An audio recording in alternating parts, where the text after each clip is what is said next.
Hello, तर अशा प्रकारे आपल्याला सर्व पीठ हे एकत्र करून मळून घ्यायचे आहे.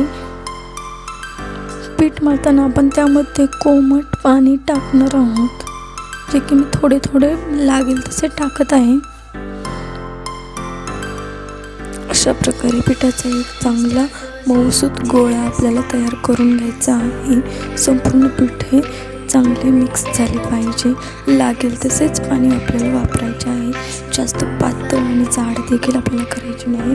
मऊसूत आपले पीठ झाले पाहिजे, जेणेकरून आपली चकली चांगली मऊसूत होईल, जास्त कडकही होणार नाही. मी पूर्ण पिठाचा गोळा तयार करून घेतला आहे इथे. त्यानंतर मी त्या पिठावरनं एक थोडंसं तेल देखील वापरले आहे लावायला. आत्ता मी चकलीच्या साऱ्यामध्ये चकलीचं पीठ भरलेलं आहे. गोळा करून छोटा गोल गोल फिरून मी चकल्या करून घेते. हा साचा खूप चांगला असतो चकली करण्यासाठी, जास्त मेहनतही लागत नाही. तो दाबायचा साचा असतो, त्याच्यामध्ये खूप मेहनत लागते, खांदे जातात खांबातून.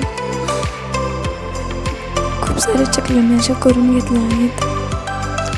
वर मी कढईमध्ये तेल देखील तापत ठेवलेलं आहे.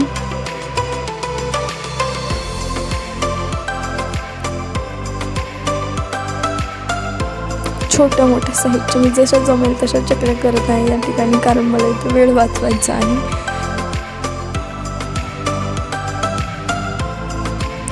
पूर्ण चकल्या मी परातमध्ये काढून घेतल्या. त्यानंतर कढईमध्ये टाकल्या. एक एक करत किंवा 4-4 चकल्या करत मी अशा तळून घेतल्या आहेत.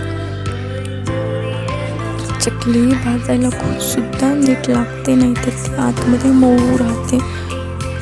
चकली चांगली भाजून घ्यायची आहे आपल्याला. तुम्ही बघू शकता मी एवढ्या साऱ्या चकल्या बनवल्या आहेत. व्हिडिओ कसा वाटला कमेंटमध्ये नक्की सांगा आणि सबस्क्राईब करायला विसरू नका. थँक्यू. Okay, bye.